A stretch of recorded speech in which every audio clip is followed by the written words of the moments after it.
Assalamu alaikum, family. You're tuned into the Sajdah channel, and I am your host, Sajdah Wendy Muhammad.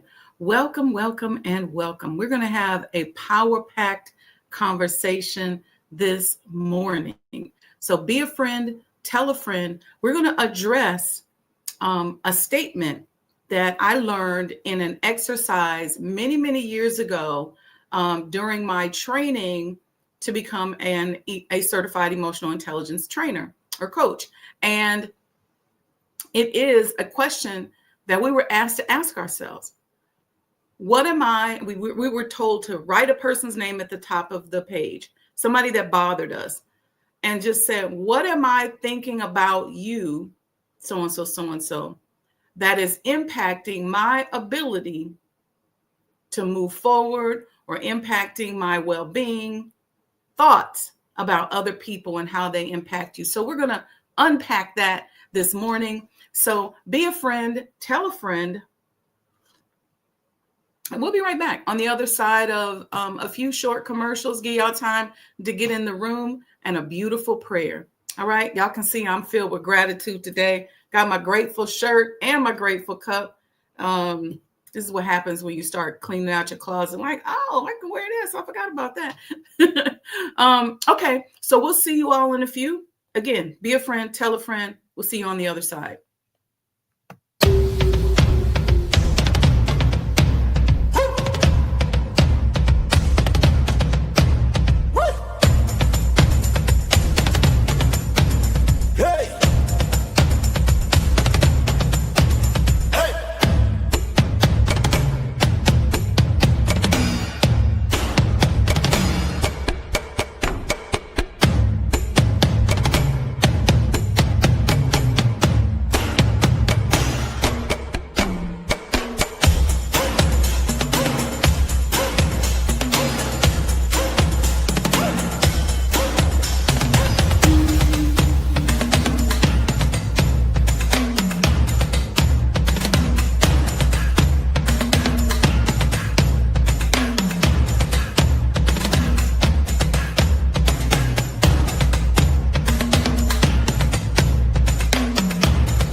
O Allah, guide me among those whom Thou hast guided aright, and preserve me among those whom Thou hast preserved, and befriend me among those whom Thou hast befriended.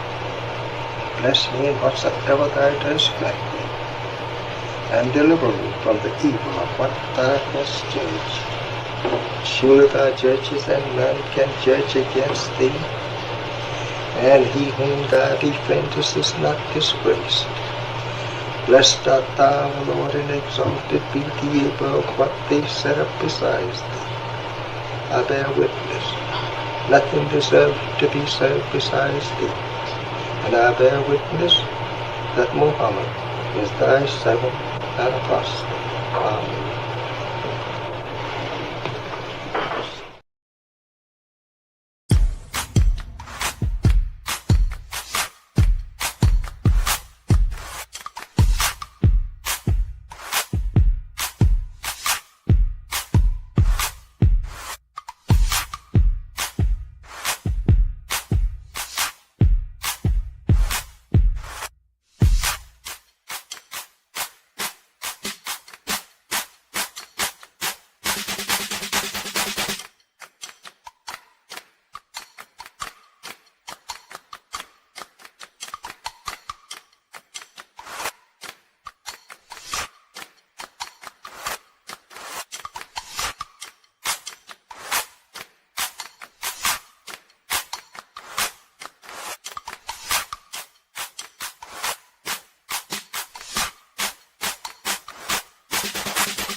and I'm saying this to all of us, Our people are ready to spend their money with their own. There's no time better than this for 6 or 8 of you to pool your money and look in the community and open up a store to fulfill the needs of our people, and we will support you. It's your time now. That's being a man. Supporting your own people that are in business. Going into business yourself. Think out of the box. What can you create that will put black people to work?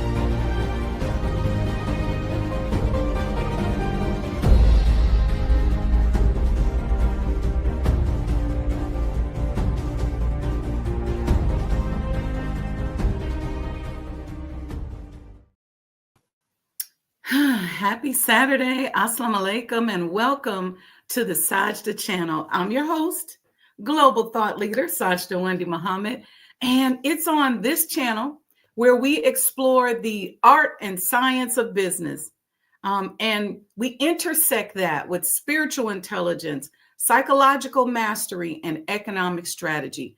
This is a space for entrepreneurs who are no longer interested in limitation. You're not interested in comparison or borrowed identities. You're interested in building businesses rooted in authenticity, clarity, and inner authority, personal sovereignty. Here, we examine not only what you build, but who you and I must become to build it well, so that we can do business in a manner that pleases Allah. Today's conversation is about reclaiming your attention, my attention, our attention, reclaiming our power and our well-being in a culture that profits from distraction, okay? And why true success begins within. Let me grab some notes here because I want to put us in a mind frame before I get going on this. And I'm jumping right in because we got a lot to cover today. All right. So grab your coffee, grab your tea. I have, what am I drinking? So I took, if you see my kitchen, I got all these herbs and spices, but I took some dried sour sop leaves and some dried calendula flowers with a little cloves and boiled it and created a tea and just sweetened it with a little agave sweetener. And it's just good for balance. It's good for immune system, good for your gut health, good to balance your circulatory system, stuff like that. So yeah, that's what I'm drinking today. Somebody asked, that's what's happening. I'm in a grateful spirit, got my grateful cup and my grateful shirt. I just said at the opening, this is what happened when you clean out your closet or start cleaning it out. All right, so a lot of us are impacted by the thoughts we have about somebody, okay? Whether it's a parent, could be our mother, could be our father, could be a sibling, could be a boss, could be somebody at church, could be somebody at the mosque, could be somebody in our sorority or fraternity, could be a neighbor, but somebody who consumes a lot of our thoughts and sometimes just really bothers us. You know how you get in that phase with somebody, you're like, why are they bothering me? Why are they always causing me difficulty? Okay, I don't want you to discriminate about who the person is. I want you can have several people in mind, or it could be one particular person you want to focus on. Okay. And so this conversation is centered around this thought.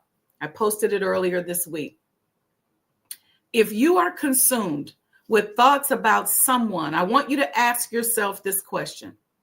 And you're going to take a piece of paper. You're going to write that person or those persons' names at the top left corner of your paper. Don't judge whether or not you think they're significant. It may be somebody that their presence brings up a certain energy in you, where it may make you get triggered and feel like you can't trust people, or it may make you feel like you need to be competitive, or every time you see them and you see something they got on, you got to run out and go get it, or you see they post something and they're doing something, and then you all of a sudden find yourself posting something to counter them, or you just are always talking about it in their business.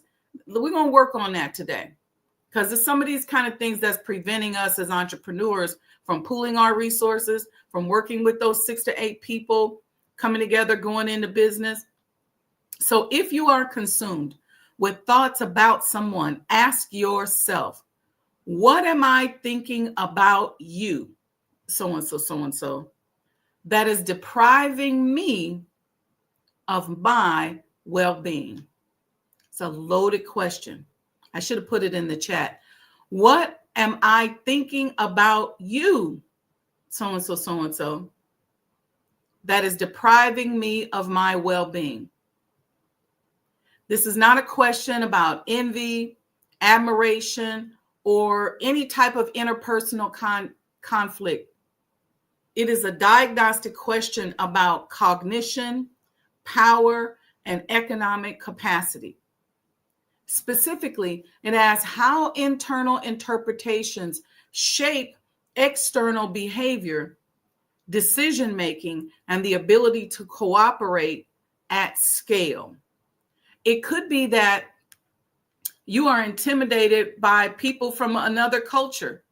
You might be so overly consumed by white people, or overconsumed if you're white by black people, or overconsumed by certain people, that every time you see those people, you have a thought that is so powerful that it's impacting you and your ability and to succeed in your well-being. Okay. Let's talk about it from a cognition standpoint, okay? We're going to be real intellectual today in dissecting this. And this is private. You're in the private of your own thoughts. You don't got to tell nobody. You don't got to announce it. You don't have to share it with me. You're not sharing it with me. You are in your own private thoughts saying, this person right here, I'm sick of thinking about them. I'm sick of talking about them. Or I just kind of, and I do this exercise with people, even with people that you don't think are threatening your well-being, like a parent or a sibling. I do this exercise that way, and that way you start to clean up stuff that's there as it relates to that person. So the core cognitive problem is this. Human beings do not respond directly to events. We respond to the meaning we assign to events. Okay? This is a foundational principle in cognitive psychology. We do not respond directly to events. We respond to the meaning we assign to events. That's why sometimes it's easy to brainwash us and make us think that what we're going through is good for us when in fact it may not be, or vice versa. All right. Interpretation precedes the emotion that you have.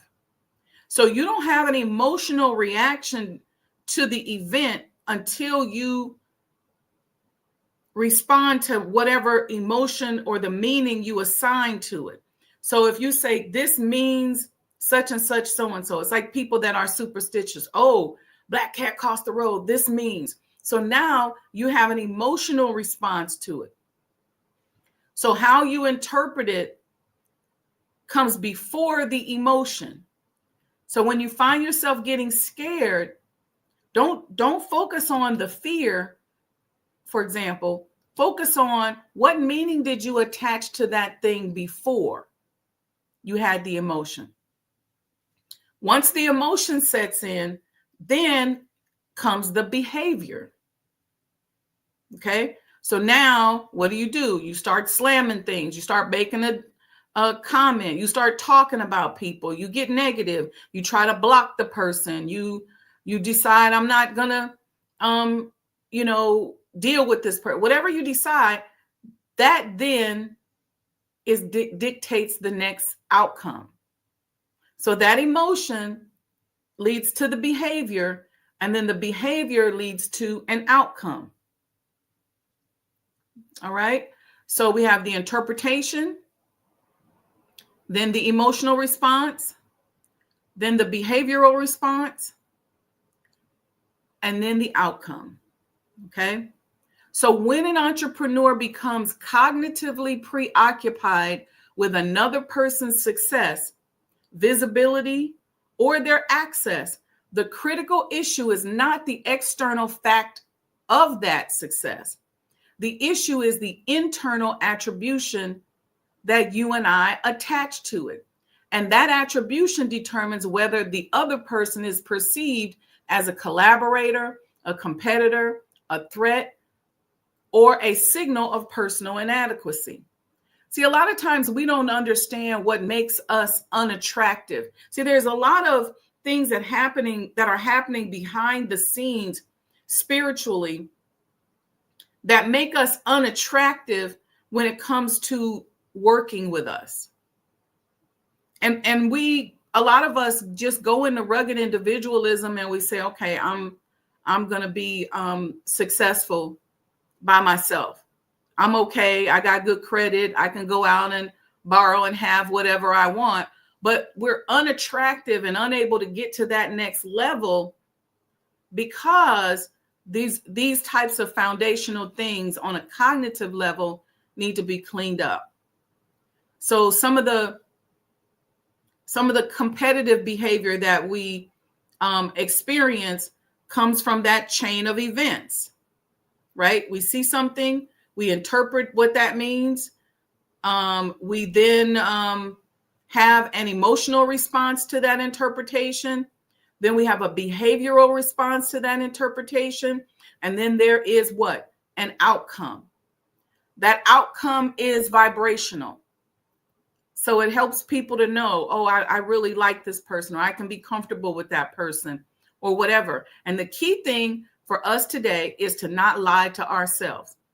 A lot of us spend a lot of time lying to a lot of other people. We put up a front. We have an image. We acting like we all that when we not. They tell us fake it till you make it. So you acting rich when you're really not. You know all of this.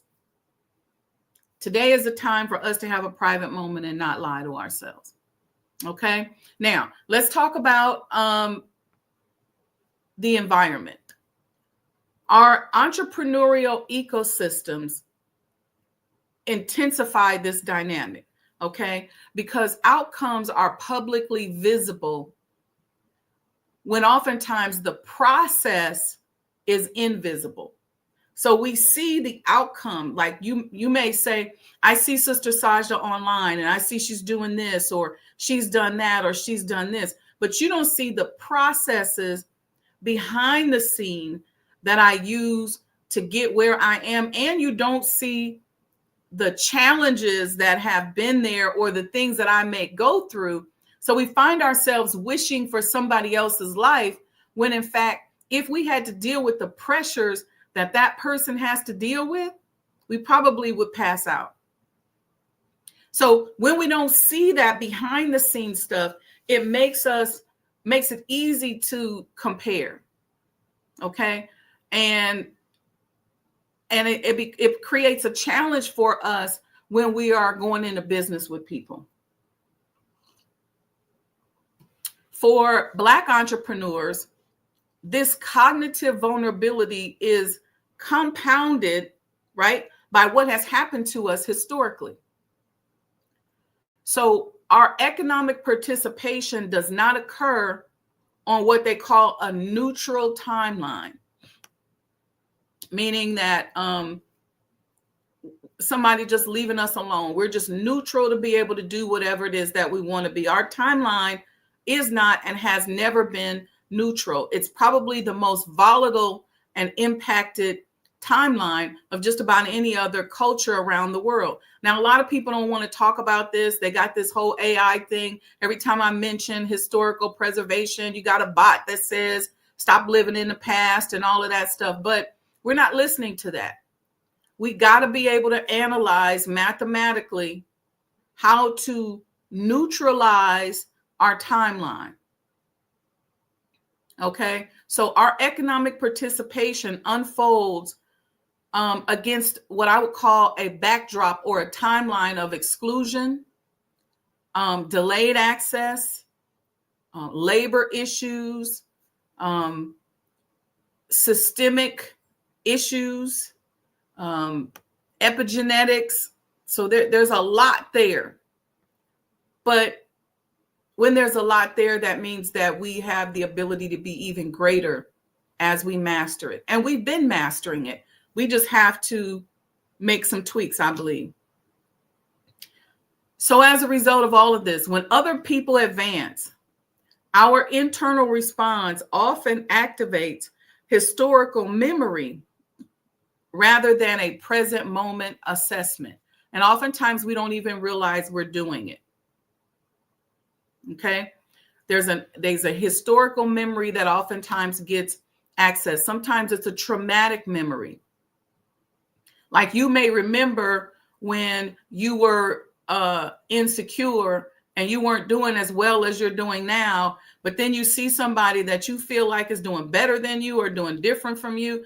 And we even go so far as to change our prayers up. You know, when I pray, I never, let me just say it this way. Somebody asked me a question. I was being interviewed and they said, when did you know that you were special? And I said, I knew I was special when I realized everybody else was special. So I'm not asking Allah for something, some kind of uncommon blessing. I hear people all the time. I was in a circle the other day and they did a prayer and the woman who prayed said, I'm praying for uncommon and something different. I forget how she said it, but she was trying to ask Allah for a unique blessing that he wasn't giving everybody else. And I said, in that very prayer, she's comparing and she's explaining to me, this is why you got to be careful with people who can see. She's explaining to me how she sees other people and to the point where she feels like she needs to pray for something uncommon. But what I know makes me special is the fact that I know that you too are special. So when you have that kind of inferiority complex that so much in our society results in comparison and competitiveness, it's like you're asking yourself, okay, they overlooking me again. Okay. They don't see me. Now, Tupac said these niggas can't see me. Excuse my language. Am I behind? Did we have a different starting line? Am I not doing the right thing? Instead of running your race and then seeing how many people you can help run their race.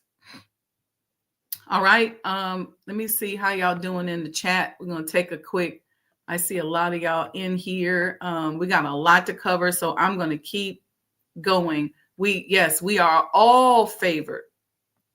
I tell every one of my clients, I said, you know what? One thing that helps my central nervous system and prevents me from having resistance, because what happens is when we're trying to work on something, we are praying and saying, oh, Lord, help me with this business, help me get this and this and this and this going. But then there's something negative that happens because then we start thinking about, yeah, but people don't see me. Yeah, but I don't have the money. Yeah, I'm being overlooked. But I always say to myself, girl, you are Sajdah the beloved. And I tell other people to say that. Put your name in front of that and say the beloved. Why? Because my nervous system, no matter what's in there from a traumatic or epigenetic standpoint, cannot deny that I'm not the beloved of God. because God's always been there for me. There's so many other outcomes that could have happened in so many other situations, but I can count these blessings and be grateful. So my nervous system, whether it's an epigenetic thing that's popping up, something from my parents or grandparents, one thing it ain't going to deny is that Allah has never forsaken me. So when I say I'm Sajdah the beloved, I'm calming some of that stuff down, and I'm not neutralizing my powerful prayers with a negative thought. Okay? So these questions that we ask ourselves are not things that are random. They come up for a reason. They're memory-based responses that are encoded into our nervous system. So are they dissing me? Do they think I'm fat? Do they think I'm ugly? Do they think I'm old? Do they like me? You know, whatever trauma is up in there, that's how our nervous system is responding. And what we're talking about is hacking that programming. So neurobiology demonstrates that unresolved stress is stored inside of us. The body learns patterns of anticipation and threat. And when similar conditions appear, physiological responses precede our conscious reasoning. Okay? So one of the things I caution my clients about is every time you see something, you don't got to make a rule in your life. You don't have to do that. I have clients that say, well, I noticed that such and such. And so now I don't do such and such. And I said, well, we got a whole rule now going on in our lives that's impacting our behavior. We're having an emotional response to something that doesn't necessarily even apply to us and may not even matter. Because sometimes what you're noticing in other people is just God saying to you, go this direction. Sometimes it's just that simple. Or change your expectation. Or how are you looking at this? Tweak that a little bit. See, this is why what appears as comparison is often unresolved trauma expressing itself cognitively. And I keep talking about this comparison because I think it's one of the number one things that's holding us back as Black entrepreneurs. Is this, it comes off as comparison where we're constantly looking at what somebody else got. And most of our decisions and the things that we're doing is because we're trying to outdo them or do what they did. It's pricking like some unresolved trauma. And that's because a lot of the mental damage and emotional damage that has been done to us is part of the same system. Okay. So that trauma trains us to scan our environment for validation, for threat, for confirmation of worth. That trauma is like a virus. Okay. You know how if you get, let's say you had gotten COVID virus or you get a cold, that virus, these viruses nowadays are trained to make you do what it needs you to do in order for it to survive or validate itself. That's why oftentimes they say if you were to get COVID and it just makes you want to lay around and you don't feel good, you got to do the exact opposite. You got to get up and move, because what the intelligence of the virus is doing is saying, let me create the conditions that are impactful and helpful for me to survive. Not you, but me. And this is oftentimes with a lot of viruses. So we have to, part of going against those viruses is knowing ourselves well enough to know when this virus is speaking to us and what we need to do to kill it. And oftentimes it doesn't take very long. We just have to do something different than what it's telling us to do. So when we are going through this concept of comparing ourselves, that trauma that's like a virus that's inside of us is training us to scan our environment, because if the trauma makes us feel not validated, if the trauma makes us feel like everybody's a threat, if the trauma makes us feel like we're unworthy, then we start to pick out things in the environment that support that. Okay. One of the things that I use, that I was told many, many years ago by, I posted this by Brother Minister Yusuf Muhammad, may Allah be pleased with him. He told me, look for Allah in everything. And in looking for Allah in everything, now I'm training myself to see Allah in every single thing, whether it's a piece of paper, a book, the sun, whatever. Okay. All right. Now I want to go. Let me move forward in my notes here, because I'm not following too good today. I want to talk about vigilance and decision making. Psychological research refers to this pattern that we're talking about as rumination. So repetitive cognitive looping that narrows our attention and depletes our executive function, right? So we talk about the virus that makes you focus on something, the trauma that makes you focus on something, and it narrows you in on that focus. And what do? You create a rule that changes your behavior, that causes an emotional outcome. And now your executive function, or your ability to execute, or your decision making is now impacted. So persistent rumination corresponds with vigilance at the level of the central nervous system. So in a vigilant state, okay, your stress hormones increase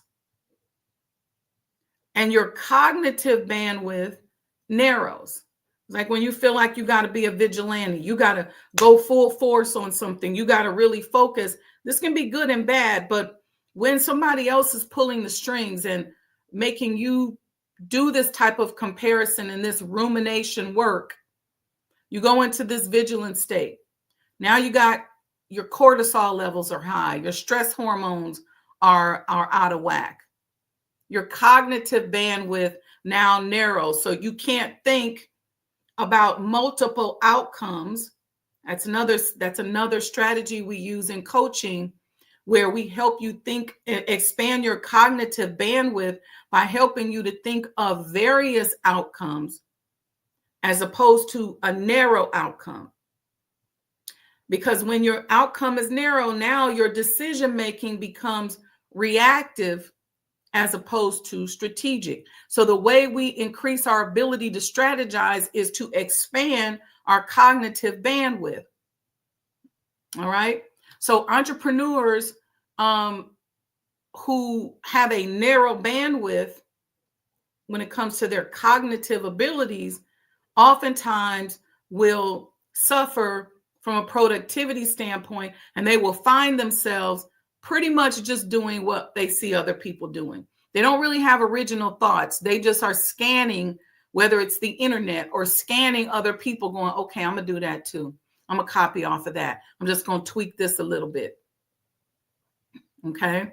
So authentic enterprise development requires a regulated nervous system capable of long-term planning, right? When your nerves out of whack, you can't see a few years down the line. That it also requires that you're able to delay sometimes gratification. Okay. I know we don't like to hear that, because we want, results right away. All right. Let's talk about the Holy Quran. I believe it addresses this condition through discipline rather than having a sentiment towards it. The one thing about Islam is very action oriented. So there is spaces where it's like, okay, Allah feels sorry for you. But in a lot of cases, we're instructed to get up and do something for ourselves. So in Surah Taha 20, verse 131, the instruction not to fixate on what others have been given functions as what I'm calling cognitive regulation. And then there's even places where individual accountability is emphasized, where the principle of responsibility and assignment are not transferable to anybody else, but they're reinforced. So go check out Surah 20, verse 131, Surah 74, verse 38. All right. And I want you to put that in context to this exercise we're working on today. I believe these verses establish a framework of internal governance, internal sovereignty. When another person's success begins to regulate our emotional state, then our personal governance is compromised. Okay? Now, let's talk about how we transfer power when we're dealing with these types of comparative thoughts and stuff like this. And if you have any questions, please put them, questions or comments, put them in the chat and we'll cover them. I'm going to try to get through all of this. When we're stuck in comparison mode and we're not being authentic and we've given up our sovereignty, we now are transferring our power. Okay. Now, I don't mean it theoretically. I mean operationally. See, emotional responsiveness creates dependency. Dependency creates influence. And then influence becomes leverage. So when a person makes you worry, for example, when a person makes you afraid that you're going to be kicked out of the group if you don't do certain things, an emotional dependency happens. Once they put you in that emotionally dependent state, then they can now influence you. Once they now can influence you, that influence becomes leverage. Once internal equilibrium is governed by external outcomes, your strategic orientation shifts. So now strategically, you're trying to satisfy that potential loss of leverage. So if somebody tells you, if you cut up, you can't come in here no more. Now you're trying to figure out, how do I stay there? Because that's something that I want to do. And your decision making now becomes comparative as opposed to principled.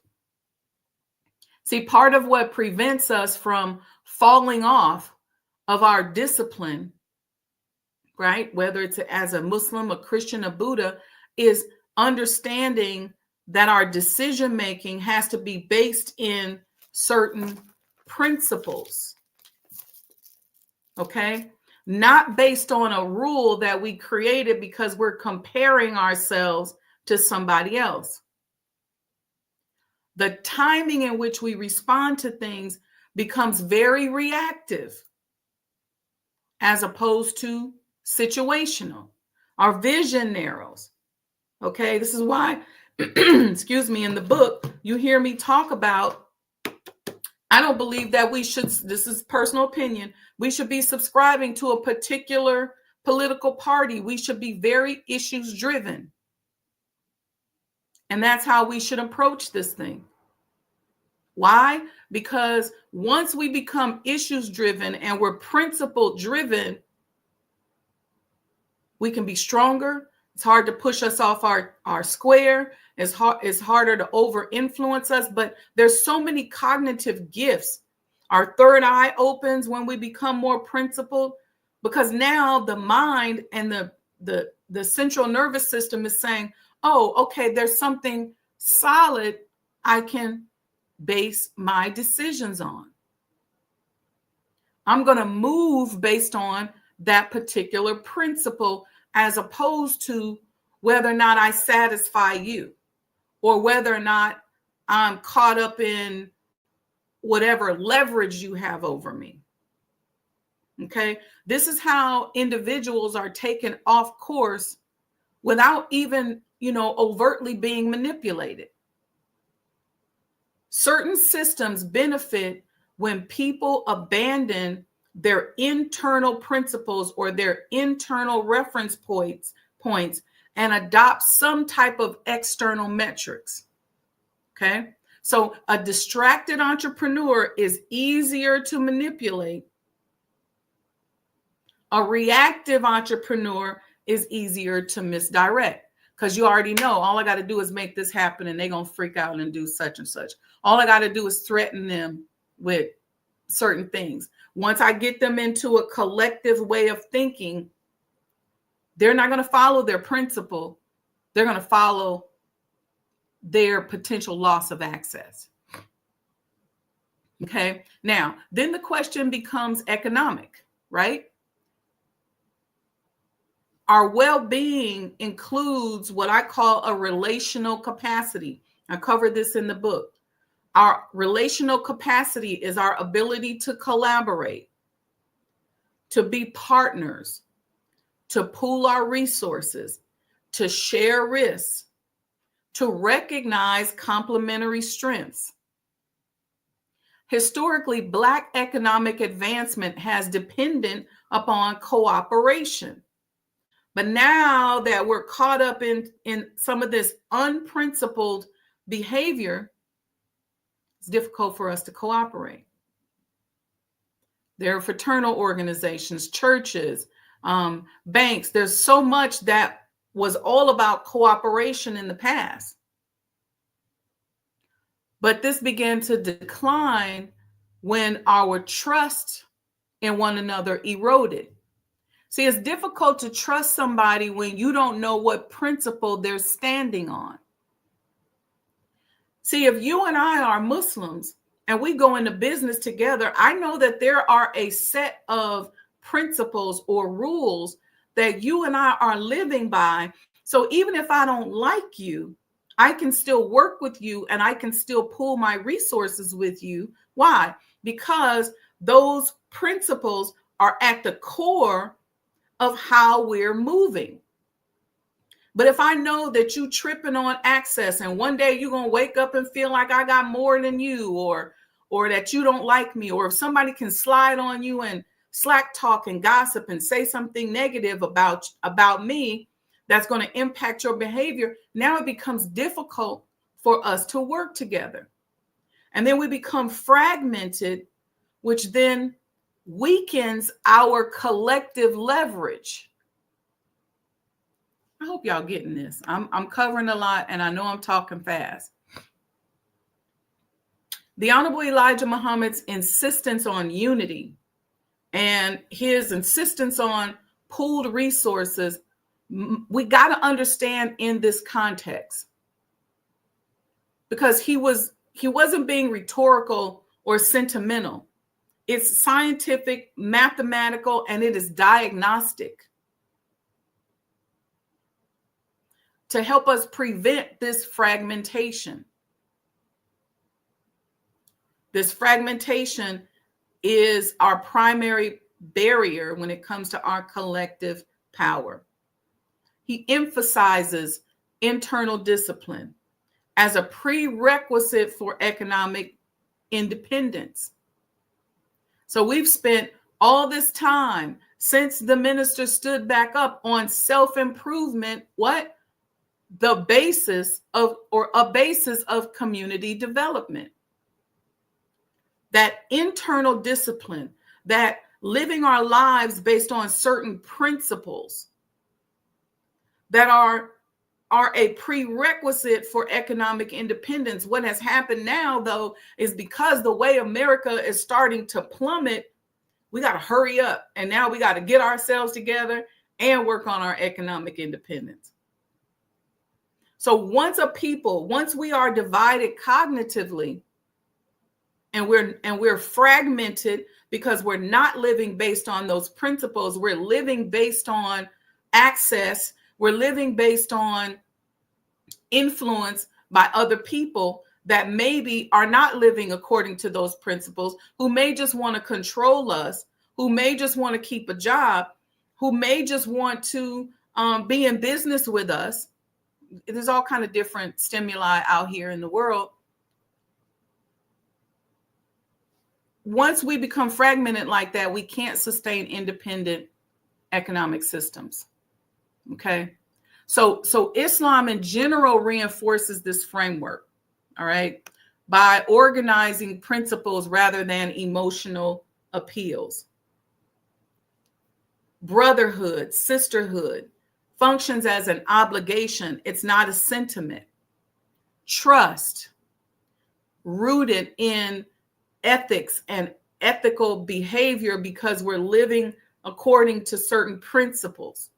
So there's a trust there. I don't have to pay attention to your personality because I know you're living by a certain principle. Okay? The concept of the collective good, wanting for our brother or sister what we want for ourselves. I was even studying a little bit with Prophet Muhammad, peace be upon him, established markets and partnerships based on transparency and shared risk because wealth circulation stabilizes communities. Wealth circulation stabilizes community. All right. All right. Now let's wrap this up because I want to get to your comments.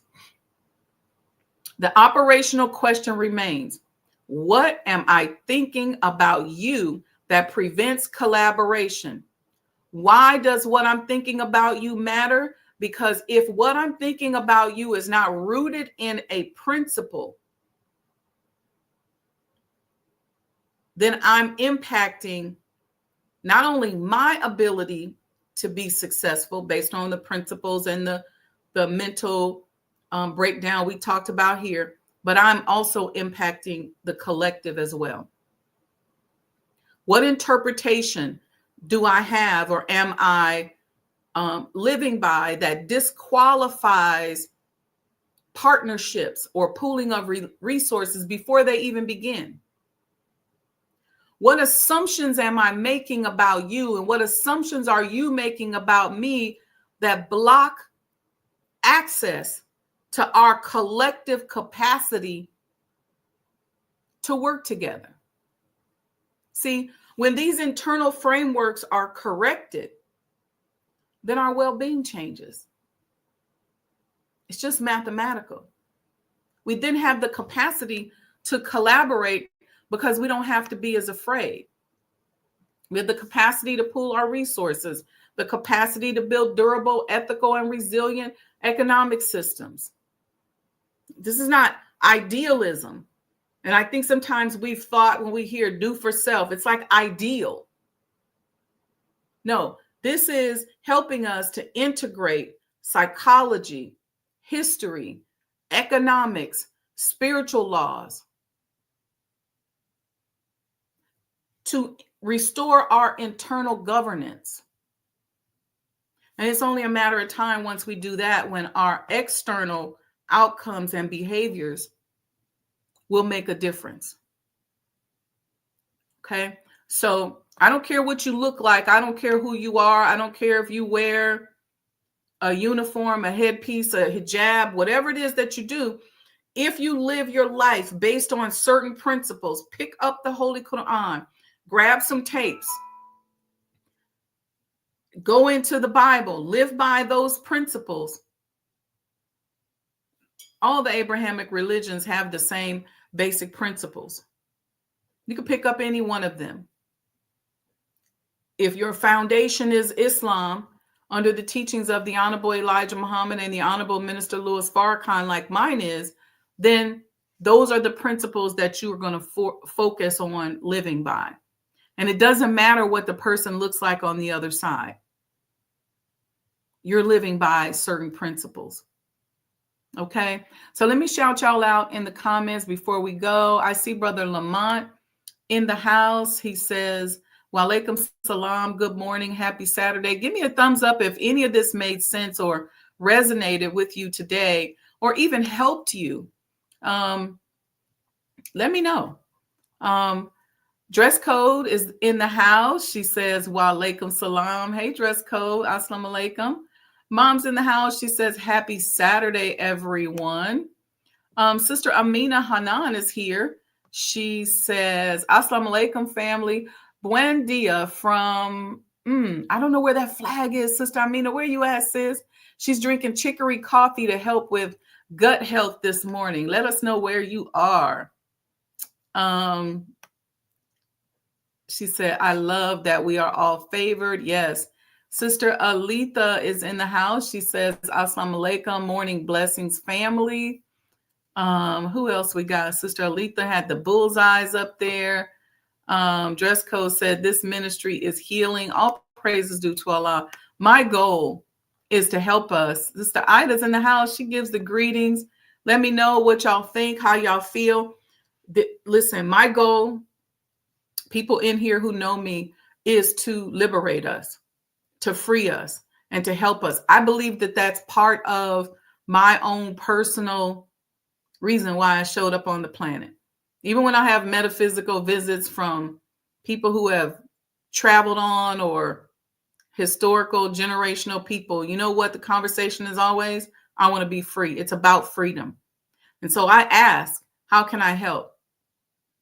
Oh, she's in Mexico. Okay, I should have recognized the Mexican flag. All right, Sister Amina, welcome, sis. She's in San Miguel de Allende. Okay, that's nice. And it's warm. You ain't up here. Well, we're going to be 40 degrees today, so you can't tell us nothing. All right, family. Who's got their copy of the book? Who already got the Art and Science of Business? Who's coming to the book talk we have coming up? Let me know. Let me give you all a couple of websites to go to check me out on. So if you are interested in learning more about Sajdah House, which is the former home of the most honorable Elijah Muhammad, the Elijah Muhammad House Museum, go to ElijahMuhammadHouse.com. Okay, visit it, support, learn.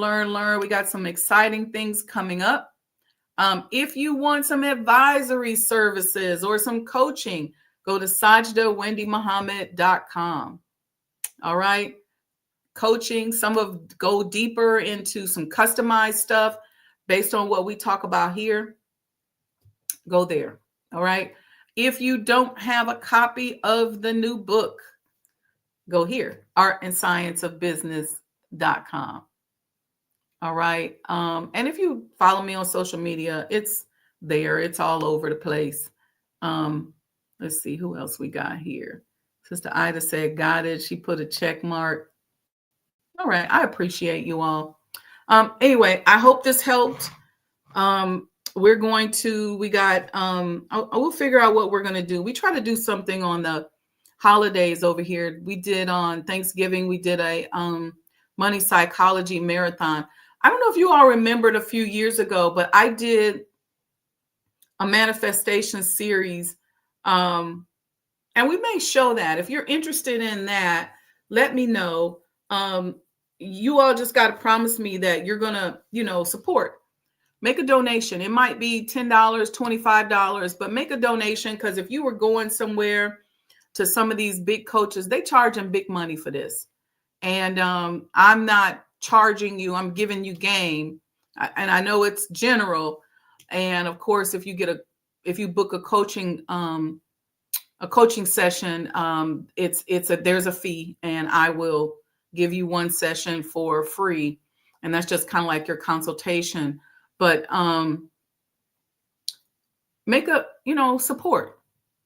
You can do that on Cash App. You can do it on Zelle. If you go to any of those websites, there's QR codes there. It's also scrolling across the bottom here.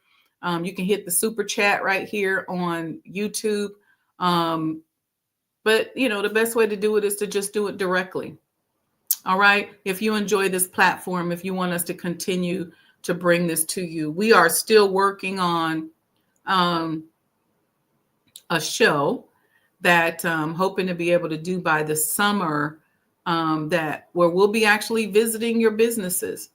And it's all about the art and science of business and the mind of an entrepreneur. All right, family. So love you all very much. Appreciate you. Happy Saturday. For a lot of us, some of us, it's time to get up and go to work. Some of y'all are chilling today. Some of us are going to MGT class. Some of us are working. It just depends on what you got going on. And I can't think of anything else. Follow on social media. That way you'll get alerts on what's happening. A lot of you all have been asking me if thank you, Sister Betty. Love you too. Some of you all have been asking me if I'm coming to your city. And if you want to talk about that, you can email me, or you could go right into any of those websites and just put in the comments and ask a question. What do you have to do to work to coordinate with me to bring, whether it's the talk about the museum or the talk about the art and science of business, do a book talk. We've been doing some book talks here in Chicago, like I mentioned, and we got a lot of people registered for Masjid El Taqwa, so I'm excited about that. Sherry TKD Princess Gordon Harris says, Assalamu alaikum. Wa alaikum salam, ma'am. Yes, Sister Amina Hanan, there is a manifestation series. I actually did it a few years ago, and we may pull that together and do something like that on the holiday coming up. We'll see. We'll see what we can do. Okay, family, love you all. Stay warm, stay loving, and let's work on our thoughts about other people, and let's try to eradicate some of these age-old habits that are really preventing us from moving forward as a people. Okay? All right. Love you all. Thank you, and thank you.